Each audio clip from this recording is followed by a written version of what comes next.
Welcome to episode number 2. Today, our topic is about life when you don't make it as a professional athlete.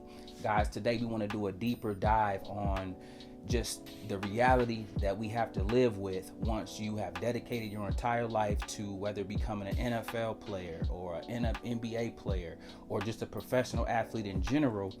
And then you all of a sudden is faced with that reality that, you know what, I put all these years in, but I am not in position to make it and play the game that I love and that I've dedicated my life to. And so today we want to talk a little bit about that. I know for me, and I'll just kick us off and you guys can take it from me. I know firsthand that I dedicated everything in me to being a professional athlete. From the time I fell in love with the sport, and I was pretty good at both football and basketball. So I was neck and neck with those two things. But at 8 years old, I fell in love with football and knew that that's what I wanted to do. And so to come all the way through, waking up early, training, doing all the things necessary to become a elite athlete, when I absolutely had to live with the reality that I wouldn't make it, I remember, guys, not wanting to go to the barbershop.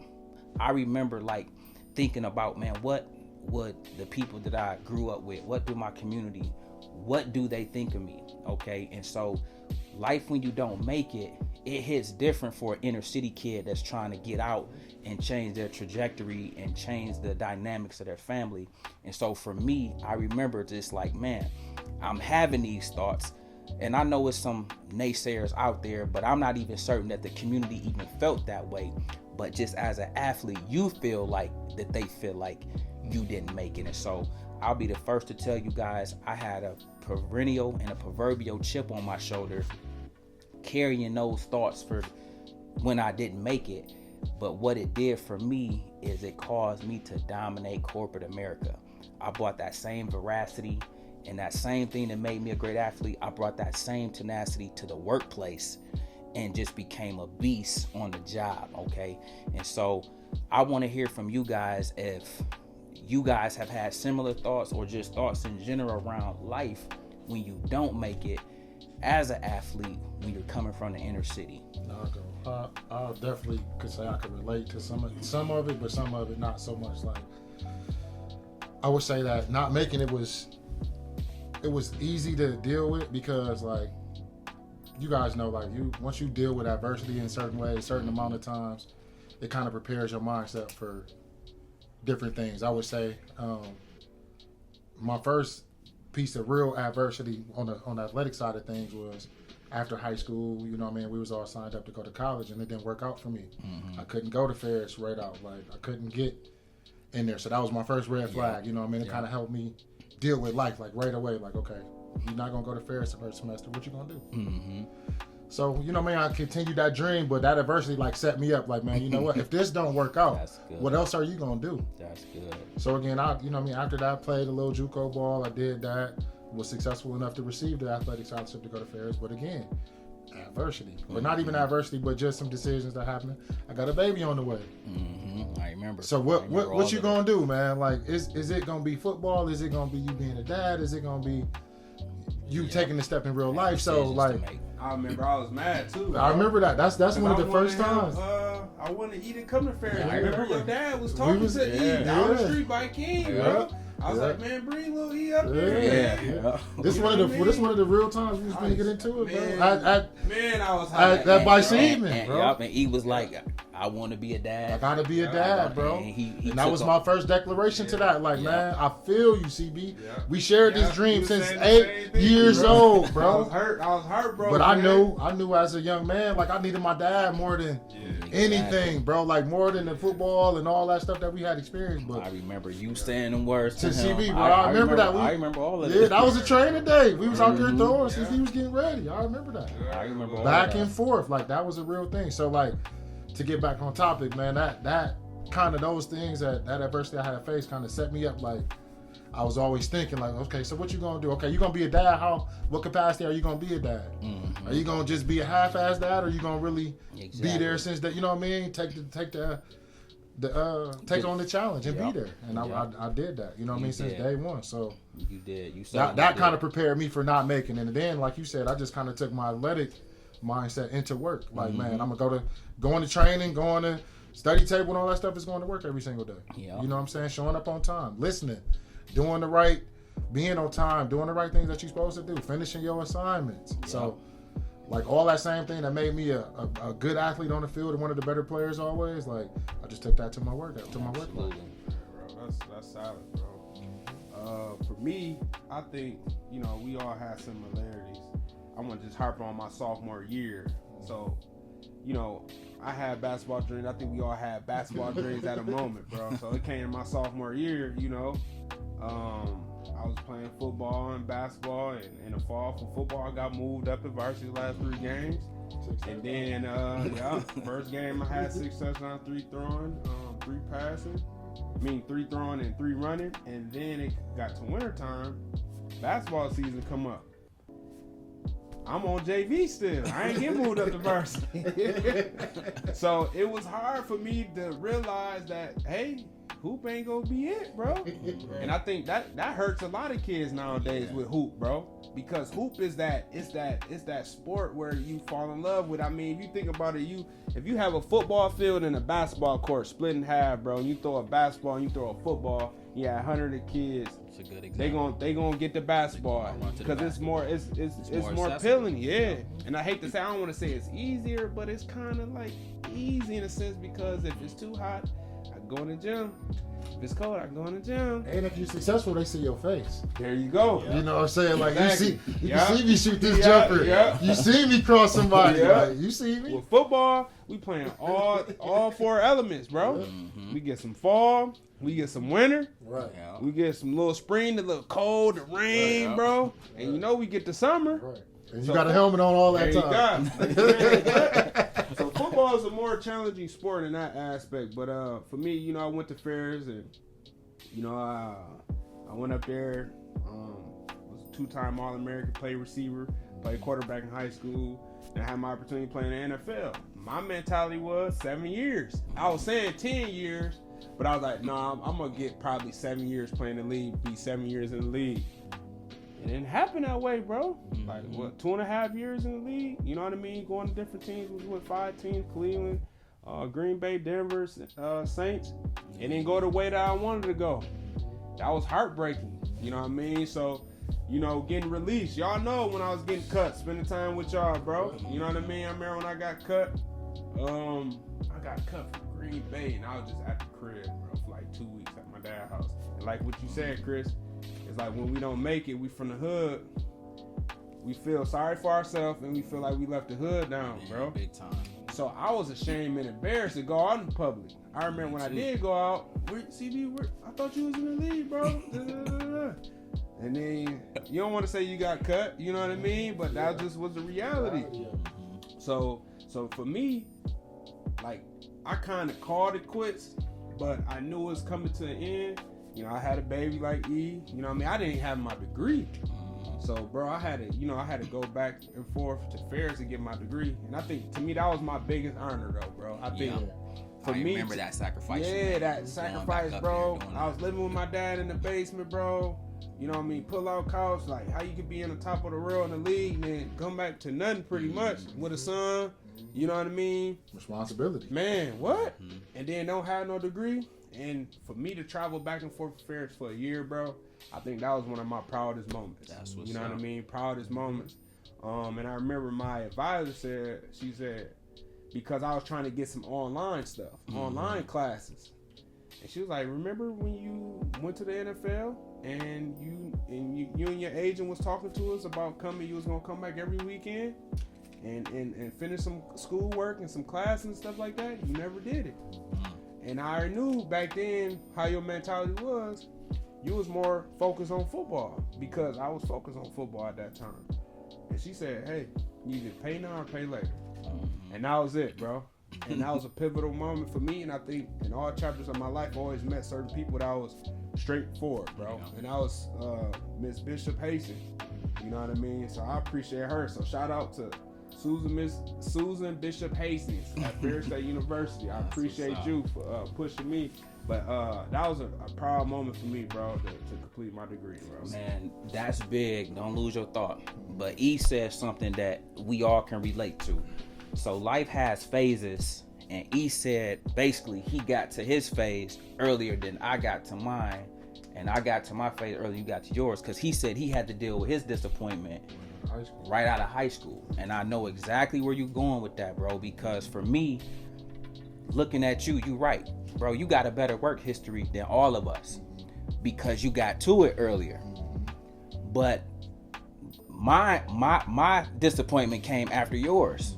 I had a 2 or 3, 4 year run trying to make things work at MSU and Saginaw Valley, which neither worked out, and junior college. And then my opportunity came to enter the workforce. Of course, I've been an entrepreneur, so I had my own, but I also wanted to use my degree, and so I had a job too. So I was always doing 2 things at the same time. So sometimes when we talk about how do you react when you don't make it, we're not past people. We're not better than anybody. What comes down to is our situation helped us get a head start on certain things. So I know for me, I got a head start on certain people and certain aspects of life, because when Michigan State didn't work out, when Saginaw Valley didn't work out, now I'm on my entrepreneur stuff. I'm doing this stuff. I'm thinking about books. I'm thinking about speaking tours and thinking about all that stuff, because I had to say, what's my next chapter going to look like when the things that I really set out to do didn't go as planned, but now I have to pivot and make these type of adjustments. So you spot on, CB, and you spot on. You still got your thought? Yeah, I was gonna ask CB, like, because we all had those aspirations of making it to the league. Like, just maybe a quick breakdown of what's some of the things that maybe had to surprise you when you got to the league, and some of the stuff that you didn't know that was happening until you got there. So a couple things, bro. I remember talking to Chris, because Chris is at State. So, I'm a D2 guy going to the NFL. So, in the NFL, you got these guys from these big schools, these Power 5 schools. So I remember when I was a rookie free agent, I get invited to the rookie mini camp at Cleveland. And I was asking Chris, I was nervous, like, bro, like, what's up with these guys from Michigan State? I was just worried about those guys from bigger schools, because, I'm thinking those guys are better than me. I'm a small school guy. He was like, see, you gonna be straight, bro. Them cats, bro, I see you work out, you gonna be killing, you gonna be straight. And that was an eye opener, bro. I was straight. You know what I mean? I was straight. And I did well at the rookie mini camp. I remember they had a nice little article on me. And I believe if I never got traded from Cleveland to Green Bay, I think those little things, it would have worked out for me at Cleveland, because I was getting a lot better. I remember going to camp, I was 215, way too heavy, bro. And then I got down to like 202, and that was the best shape I've been in my life. But those are some of the things that I learned is, being at a small school, you don't have the resources like big schools have. You don't have a nutritionist. But I remember CB asking those questions, and I watch y'all work. So I'm around them every day, but I'm looking like, no disrespect, because my State guys know I love them, but I'm looking like my dogs is laying like that. And if y'all 5-star recruits, and I know how we put it down, and so when he was calling me with doubt, I'm looking like, bro, you stronger than all of them.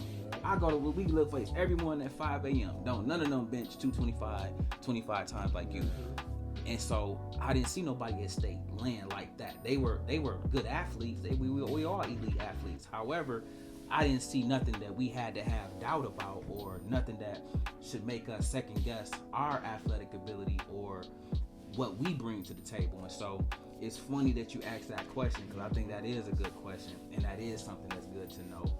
Because he was at the highest of high. I remember when she used to call us, bro, about when he was in Green Bay with stories about Woody and Al Harris. You know what I mean? Like, we love Woodson. You know what I mean? We love. Shout out to Woody. Yeah, we Al, love Dirty Al. What up, baby? Remember Champ Bailey? Champ Bailey. You know what I'm saying? For C, be like, bro, I'm working hard against Woodson. Any in breaking route, he jumping them, bro. Like, the little small details about some of your favorite players. I used to love to hear that.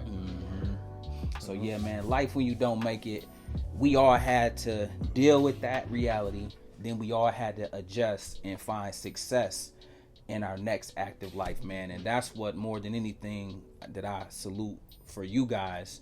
We being good fathers, we good sons, we good brothers, we good to our community, we're good husbands. And so I think, man, by all accounts, I would say we came out okay, even though we didn't make it, quote unquote, by athletic standards. Hey, what you guys think about, I want to rewind it a little bit. You know, nowadays with kids, you know, so I'm a head football coach, and you know, a lot of kids, you see the signs of D1 or bust. You know what I mean? I was a small school guy. You know what I mean? You was a small school guy. You went Power 5 to small school. What do we say to the kids, the parents that think like that? What I say, because hindsight is 2020. CB, you don't know this, bro, but I would love to have your legacy at Ferris State University. I would trade that for playing at Michigan State. Like, and so what a parent don't know is go to where you can play, have fun, and leave a legacy.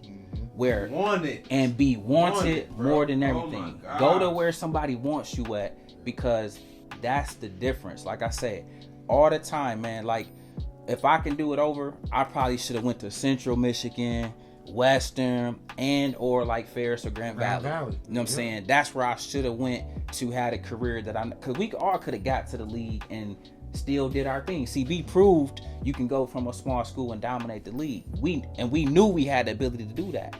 I took the wrong route, lack of guidance. You know what I'm saying? But this is hindsight, and so that's what I would tell parents. I got go to where you want it. Go to where your kids will be received, liked, appreciated, and then have a chance to showcase their talent. I would also add that, man, the whole D1 or bust, that's an ignorant mentality to have. Big time. Because what's the goal? The goal is for your kid to go to school and to earn a degree. It don't matter what school they get it from. You know what I mean? And even beyond that, the goal is to have as less debt as possible. So, yes, everybody wants the Division I scholarship. You don't have any debt associated with that. But if you can go Division II, bro, and earn a degree, leave a legacy like y'all saying, man, that would be more of the route. You know what I mean? If you take away Division I, Division II, it don't matter where you got your degree from. That's going to help you and your family, no matter where or what institution it comes from. So that would be my advice. Exactly. I love that. That's real, bro. And you guys hit a lot of good areas.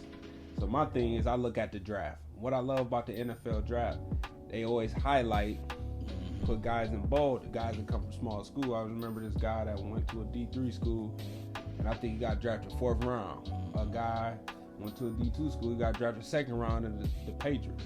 So guys are getting drafted all the time from small schools. At the end of the day, you just got to be a baller. You know what I mean? And if you ball, trust me, they will find you. Especially in today's world now, where when I was at Ferris, social media, Twitter. When I was at Ferris, we didn't have none of that stuff. And, you know, I put up some solid numbers. I remember I had 20 NFL teams come see me. So I can't imagine how it is at these small schools now with like you said, with the social media. So fellas, it don't matter where you at, man. Just when you get there, man, just take advantage of the opportunity, man. Absolutely. I think that was excellent, guys. We want to transition now to some of our hot topics, man. CB hit me up over the weekend. You done told me about a few things, man. Guys, each and every day, each and every episode, we are going to bring hot topics to you guys. We want to make sure that we are covering current news that's taking place. And so a couple things that just stand right out. First and foremost is showing some love to Drew Brees, who ended a 20-year career, and in my eye should be a Hall of Famer. Oh, definitely. Sure. First ballot all day. First ballot Hall of Famer. I remember. So we know Drew went to Purdue. And I remember, my senior year. No, going into my senior year, I remember Purdue University came. And Drew Brees is 5'11" my height, and the guy came and he was talking to me and stuff like that. And I thought I was gonna have a chance. He was talking about Drew Brees. And I remember at one game I think they was playing Wisconsin. Man, he threw the ball 85 times. And completed like 57. Had 57. He was the first QB to start that whole way. Whole spread, throwing it 40 times a game. Besides Texas Tech quarterback, but Drew Brees for sure, man. Speaking of our senior year, bro, our whole offense was Purdue this, Boilermaker that, and Drew Brees was the man, bro. That spread offense, like it was all Purdue. But also to give him props, man. I'm a Peyton guy. You know what I'm saying? And Brees beat my guy Peyton in the Super Bowl. So hats off, you know what I'm saying, for sure for that. 80,000 passing yards. Bro, for a guy that's 5'11", 6 foot, 5'11", that's unheard of, bro. He the first guy. He a trendsetter in his own right. The first guy 6 foot and under to throw for all these yards. You know what I mean? And to be like the man. Man, what I love about him is I like his second act. I loved him at San Diego. He was with my guy LaDainian Tomlinson, and that was one of my favorite running backs after my favorite running back, Emmitt Smith, retired. So I was looking for my next dude to rock with, and it was LT. But who was at the helm? It was Drew Brees until he tore his shoulder up, and then they tried to do away with him. And so he had put so much into San Diego. I hated how he got done at that time. Yeah. But boy, did he recreate himself in New Orleans and go on a run of a lifetime. I don't think we could have dreamed of a better fit for him than Sean Payton, bro. Like they just worked. It just worked, yup. And that speaks to CB point about what he talked about earlier. You got to go to where you want it. You got to go to where it's a good fit. He said he would have made it had he stayed with Cleveland versus getting traded to the Packers. Drew Brees might not be Drew Brees if he didn't link up with Sean Payton. You know what I'm saying? He was not that for the Chargers. Exactly. Bro. He was straight, but he wasn't what he is for the Saints. Exactly. And the city, New Orleans, welcomed him too when he arrived, and he did delivered. A lot. He came at the right time. He delivered. He delivered. He put a lot into that city too, man. He definitely did, man. Drew Brees, man. Like I said, to me, the biggest piece for him is I played a quarterback position in high school. I was undersized. I was 5'11". For him to be 5'11" and to play at a high level, to be going to be a first ballot Hall of Famer, that is huge. A lot of people don't talk about that. Yeah. He's 5'11", man. Yeah. And 5'11", you got your offensive lineman anywhere from 6'2" to 6'8". He ain't getting his passes batted down as much as mad quarterbacks. I can tell y'all about it. If they getting their balls batted down. Yeah. And he talks about. I remember hearing about Drew Brees. He talks about how he has to pick the gaps, throwing lanes of his linemen to get the throws in, and sometimes he got to anticipate throws because of the size and different things of that nature. So that's incredible, man. But when I spent 2 weeks down there when I got released, and I just seen his work ethic, it's phenomenal, bro. It's like we'd work out from 6 to 8, 6 to 9. We go in the locker room. Drew Brees take a little break. He out there working out just like he ain't even worked out before, bro. So his work ethic was just unreal. Then we play basketball later. So it doesn't surprise me, man. So when you have those greats, man, them greats be different, man. Who do you guys think are next in line to be his replacement? What would be a good fit? Where do you think Sean Payton should go next in terms of the QB that can best run and execute his system? So I'm all about commitment first. Like we talked about Cam a couple weeks ago with the Patriots commit to him. I feel like that same thing. If the Saints commit to Jameis Winston, we'll know a little bit more about the quarterback situation. I believe he'll be more set up to be the starter. Taysom Hill will stay in his role, the gadget guy, the receiver, running back, quarterback, H-back, everything, on the offensive side of the ball. So if the Saints commit, I could see Jameis stepping in as a starter and doing well, but only thing that worries me about Jameis is his turnovers. Yeah. Because he threw 5,000 yards in his last situation, starting 5,000 yards, 30 touchdowns. 30 picks. It's just 30 picks. You know what I'm saying? So if we cut the picks in half, 30 bro. For 30. If we could just cut the picks in half, that's a nice season for a starting quarterback in the league. Hell of a season, actually, 5,000 yards. That don't happen every day. Absolutely. How y'all feel about that Taysom Hill contract? 4 for 140. See, it works for me because Taysom Hill is like, you're not paying him for your quarterback. You're paying him to be everything. Like Michael Thomas out, we got to replace him. He your utility guy. My utility guy. You know what I mean? Serviceable in all areas. But I will say that they paid him because he's a homegrown guy. Like we drafted him.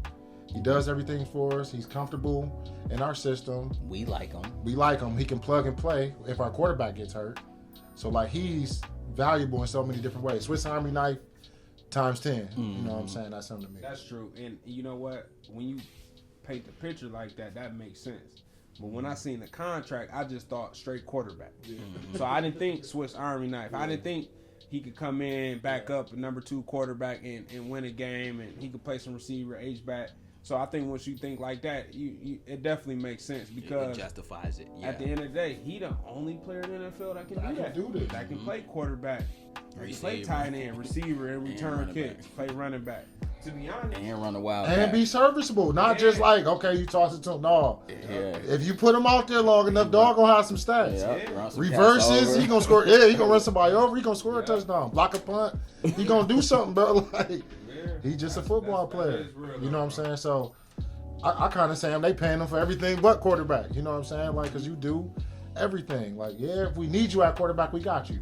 But we gonna see what Jameis got for us. That's just how I see it. As we transition to the NBA, and I'm thinking about, is Donovan Mitchell, is he the next coming to D Wade? Let's start there. What do you guys think? And I got my guy Wes with us, guys, and he's going to chime in as well as introduce himself as we just naturally had this dialogue about Donovan Mitchell and what you guys think about him. I like the kid. I think he got massive potential.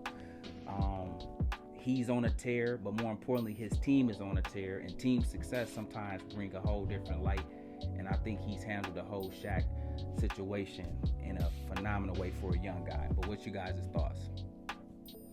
Man, for real, I think I think D Wade is a good comparison. One thing I think D Wade did better was defensively. Okay, he took it personal. Yeah, he was a shot blocker, really good shot blocker at the guard position. Got mad steals. But I love Donovan Mitchell though. Like you said, I think he handled the Shaq thing really well. He just took it with a chip on his shoulder and just kept it going. You know what I mean? Absolutely. I think he can shoot better than D Wade though. Especially at this stage of his career. Yeah. Mid range. Mid-range and 3. And a 3. For sure. Yeah. Wade's good and don't shoot 3. No. I don't know if you ever played with him on 2K. He was broke. He used to make me mad not shooting the 3 far, bro. That's a good one. No, I like Donovan.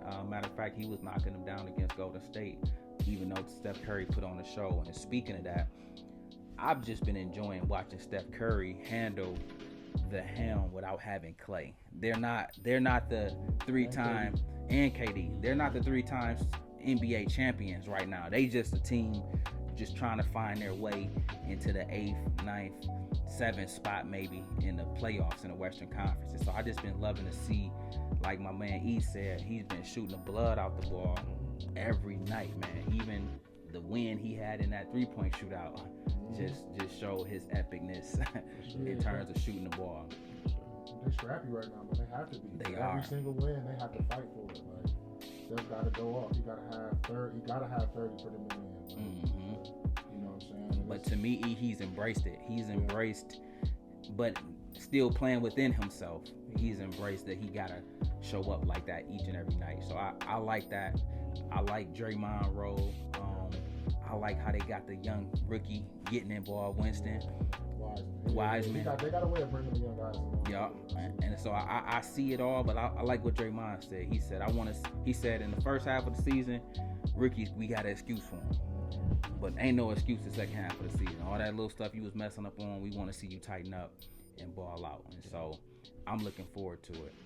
Yeah, another thing too, I love seeing superstar players. I'm not saying he's playing by himself, but kind of is compared to what he was. What in he the past. had. Like I don't know if y'all remember Kobe post Shaq, where he was just all by himself. Yeah. But I think he went like how many games in a row? We had 40. He averaged 40 for a month or something. Yeah, I remember that. Like I love seeing star players. Have to carry that mantle in that way. Right. Yeah. You kind of see what they're made of. Like Russell Westbrook. Yes. Yeah. One MVP. Triple double Russ. Yep. Yeah. Yep. That's a great point. Yeah. It happens less in today's NBA, but Wes is right, man. When you see it, it is a sight to see. Kobe had a crazy run at doing it. I remember, like you said, Russell Westbrook did it when KD left town and James Harden left town. D Rose had a chance to do it. Tracy McGrady did it.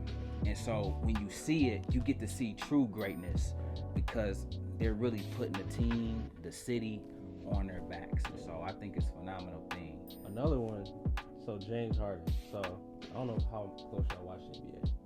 So I think it was 2015, Steph Curry's first MVP season. Mm-hmm. I think James Harden should have won it. Yeah, because he was going nuts that season. But Steph and them had the best record though. Huh? They did. But I don't know if you remember. I think the Rockets got the 2 seed that year. So, yeah, they was like second. Yeah. Dwight Howard was out for a lot of the year. Yeah. And Harden was going crazy. But I understand. I mean, yeah. Sometimes that's why I'm talking about Donovan Mitchell. The wins get you the accolade that. Again, we know us real sports fans. We know. Do they respect Utah enough? They don't. I don't think they respect Utah enough, but I'm with West. Do they respect West? Do they respect Harden and Houston enough? But at that time, you couldn't deny Golden State record. You know what I'm saying? The team success catapulted Steph Curry to get that. Right. Just like Giannis, to me, he not the MVP over LeBron, but Milwaukee was the best team. And so Giannis also took home all the hardware. Sure. You know what I'm saying? Me too. To your question though, the Jazz, they're the last 2 picks of the All-Star. Exactly. Yeah. Donovan Mitchell and Gobert. So still no respect, really. As much as we love him and as much as he compared to D-Wade and all of that, bro, we still. And Draymond Green, he spoke to that. He said, man, no disrespect. He was like, Utah having a great year this year, but the Lakers is still the team to beat. We ain't trying to disrespect Utah and y'all the hottest team in the NBA, but we still trying to show up when we play the Lakers. Exactly. You know what I'm saying? And so I respected it. So Donovan, he young enough to know you got to earn that respect. And only way you going to earn it is winning playoff games and taking your team to the championship. So you know who could have had Donovan Mitchell, right? Who flopped the draft? Don't say the Pistons. Man, we miss Carmelo Anthony. We miss Donovan Mitchell. The Lions. If it ain't the Lions or the Pistons missing out on some people, that's the story of our life here in Michigan, man. Yeah, bro. Yeah. So, man, that was our hot topic series for today. But we want to thank you guys for not only tuning in, but checking out episode 2. We ask you to come back, make sure you like and subscribe. Join us each and every week for another episode of Deeper Than Sports. Until then, we'll see you guys next time.